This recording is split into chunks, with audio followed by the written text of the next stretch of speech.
For you people out there in today's workplace, how many of you people have seen situations where you have people who you're subordinates to, your bosses and supervisors, who are just not fit for that job in any capacity? And you suspect that nepotism played a part in them getting that job over you, to which they reign terror and tyranny. And you think every day to yourself, you have to fix all the mistakes that this person made. You have to correct things and backtrack and all of that stuff. And you're getting paid less than this person because they're your boss, right? But they don't know anything. They're very incompetent. See, when losers and lowlifes, when they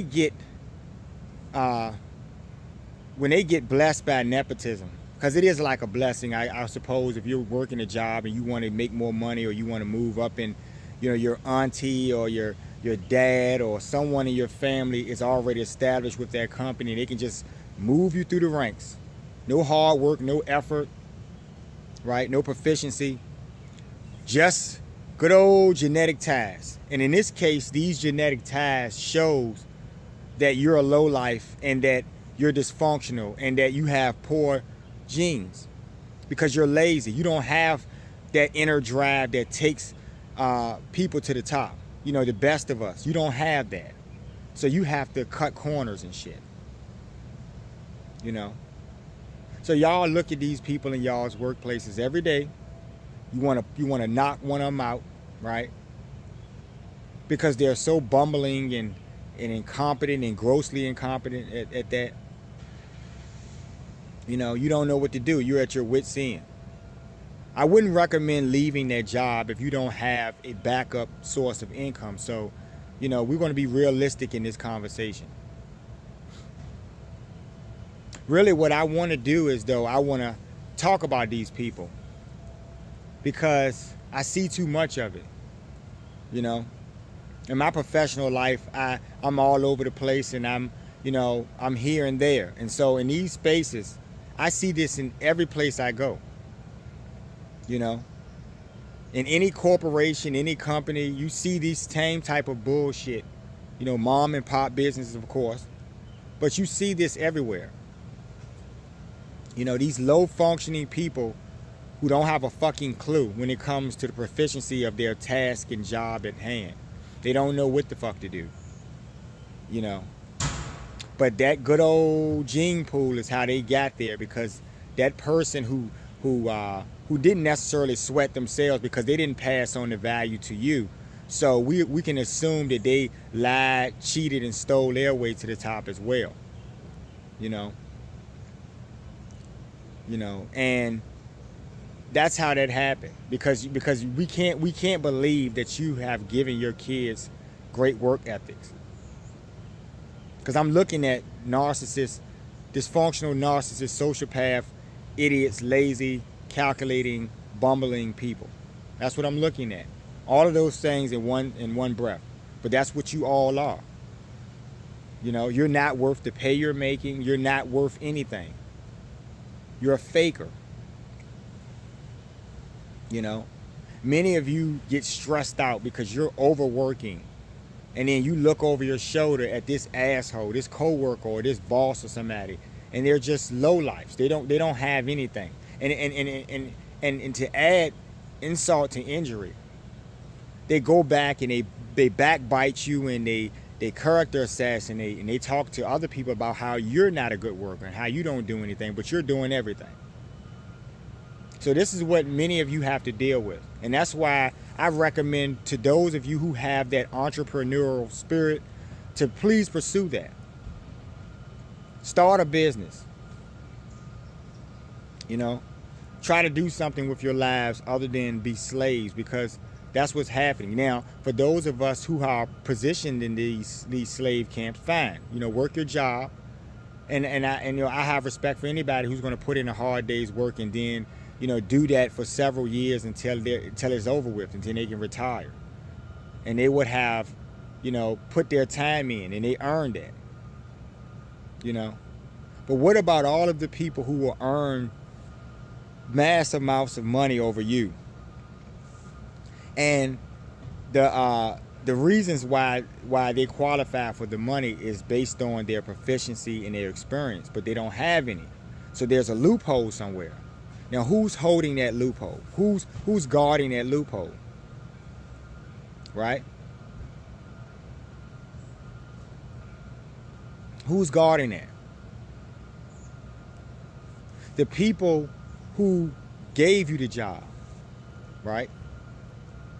Who appointed you to these particular positions or something that you don't deserve, over people who do deserve these positions.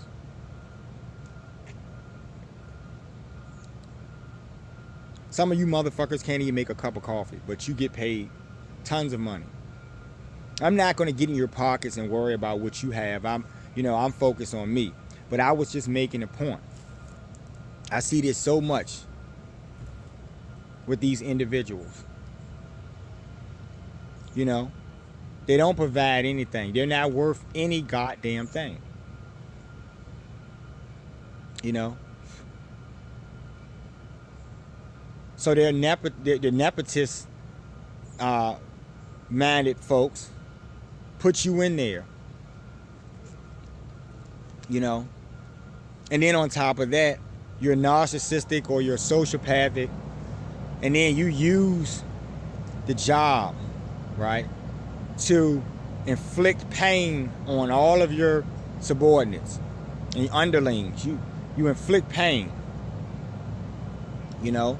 You create a cast of flying monkeys to do your bidding, your flunkies.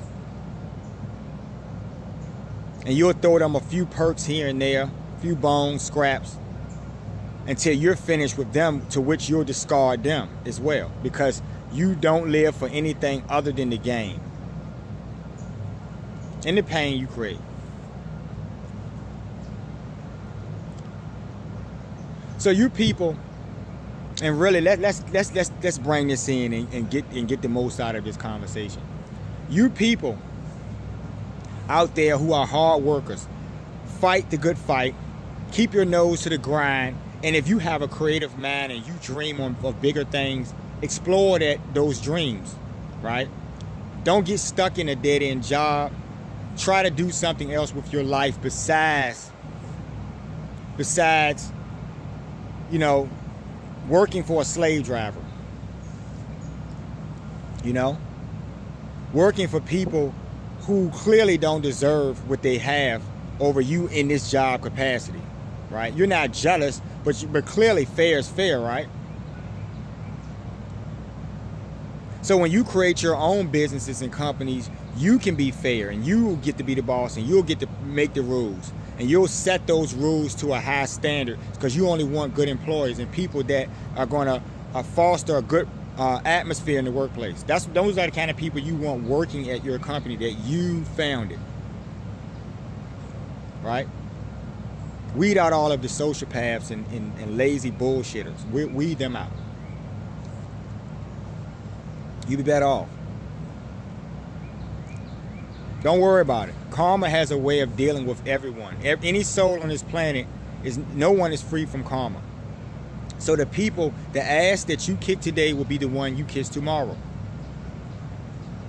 There was a popular rapper who went back and did like a video countdown show at his old place of employment, who used to taunt him about not being able to make it and how he wasn't going to ever make it and blah, blah, blah. So what did he do? He went ahead and pushed into those dreams and made it, came back, brought the goddamn place that he worked for. And I believe he kept the workers, he still kept the same management and everything there and held it over their heads. See, that's what justice empaths do. We play that kind of game. We know it's just a matter of time when we're going to get to the top. And once we get there, oh wow, the boots come out. We're going to start kicking ass. So y'all have it coming. Just know that if you're living the life of luxury and you're getting all these perks and you didn't do anything to deserve them and you're cutthroating people and shit, just know that there's a karma for you. I love bad behavior, folks. I just don't love lazy, incompetent people who benefit from nepotist ideology.